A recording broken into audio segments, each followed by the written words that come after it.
Welcome to the DC Motor, and today we're going to see if we can understand how this little kit would spin. Let's just see if we can make out any other bits and pieces. So for instance, here, this is a coil of wire going round a piece of blue plastic. That's all it is.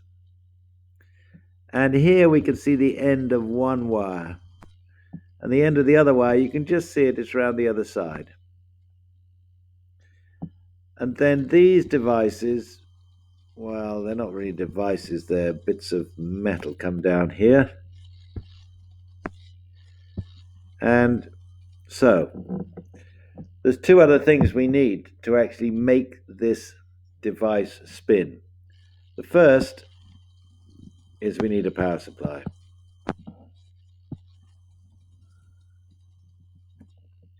So there it is. And the second is we need a magnetic field. These wires need to be in a magnetic field. So I'm going to draw a north pole over this side, and I'm going to draw a south pole over this side. And you will remember that the magnetic field goes from north to south. So there you go, the magnetic field is going across like this.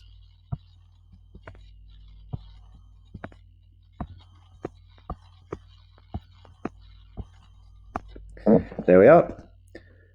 So the power supply creates a voltage, and if there's a circuit, there will be a current. In here, that's where this vertical wire contacts with the end of the coil.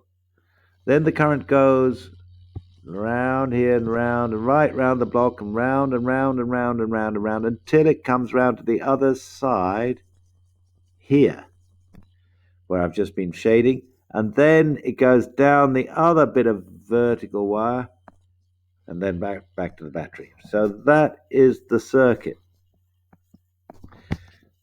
So why is it going to spin? Well, if we use the left-hand motor rule, since the current is going into the page here, so we'll use our symbol into the page, then we can do first finger field, second finger current.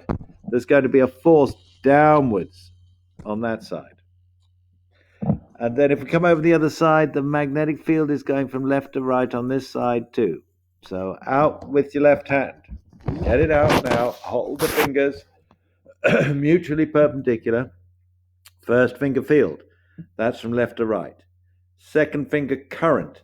The current is coming towards us this time, so I'll draw the dot.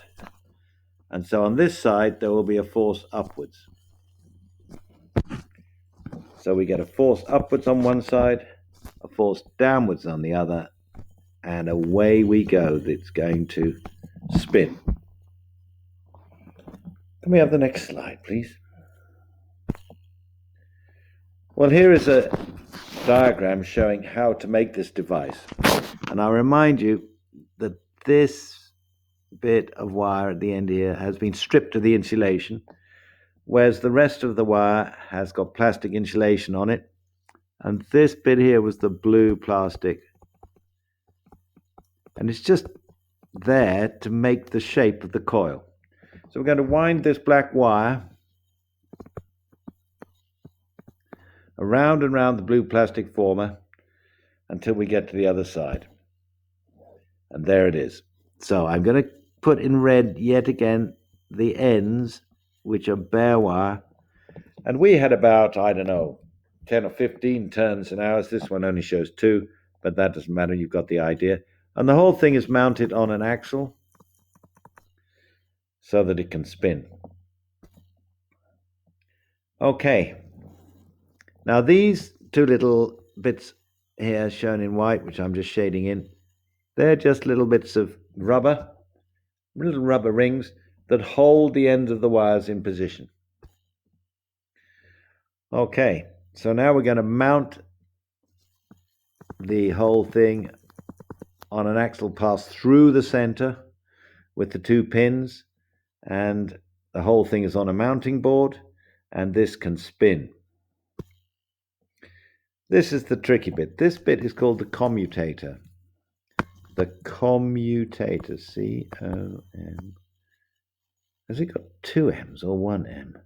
Let's go for commutator. Surely it must have two, otherwise it would be commutator. This is the bit here. Now, I've said already that we're going to be connecting up a power supply here. And if our motor starts to spin and the wires are just connected to the coil, then we're going to get a problem. The wires are going to get tangled up. So, looking at the heart of the device, here I'm trying to shade it, but it wants to tell me to do something else. You can see in red now the ends of the two wires, and you can see at this instant in time there'll be no current. But when the coil rotates through 90 degrees, then the two wires will touch. The bare, thick, these ones are bare. These are bare wires. These ones. And then you'll get a complete circuit, and then you'll get a current. Okay, well, this is how we make the magnetic field. This is the North Pole on this side, and here's the South Pole on that side. And there you have it. Back to reality. I'll shade in the end of the wire that's bare. It's touching this other wire that's bare and making the circuit. They can slide over each other. You can see the elastic ring quite clearly in this picture. The other end of the coil I'm shading in now is touching that side.